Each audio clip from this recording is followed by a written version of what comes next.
Now we're going to show you a simple curl up. Many people really like to do crunches or sit-ups for an exercise for the abdominal muscles, but if we really look at the mechanics of a sit-up, we're stressing the lumbar spine quite a bit, so the repetitive motion of constantly bending that lumbar spine is actually going to damage the nucleus of the disc where it can actually penetrate the outer fibers and lead to a disc herniation or disc bulge. So we couple that with always sitting and improper lifting, and we can definitely have some back injuries. So what we're going to do is we're going to show you a simple exercise to take place of that crunch or that sit-up. It's called a curl up. It's not very glorious, but you're going to get good activation of these muscles. So Dr. Heather is going to bring one leg up, just like with any core exercise we give you, we're always engaging the core. So she's going to push everything out, just like I was about to hit her in the stomach.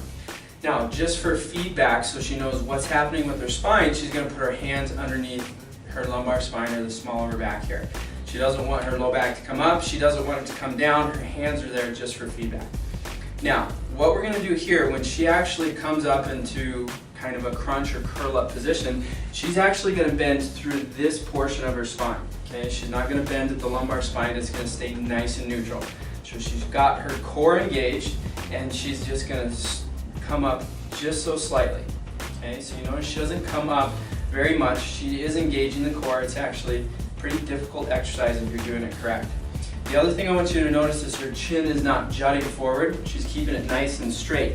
So Stuart McGill, a prominent physical therapist that talks about exercises for the lumbar spine, he uses the analogy of this: if you had a scale underneath your shoulder blades here, you're just lifting up enough to take the weight off of that scale. Okay, so she's bending right through the middle thoracic spine, barely coming up, holding anywhere from 2 seconds to 10 seconds, and then she can come back down.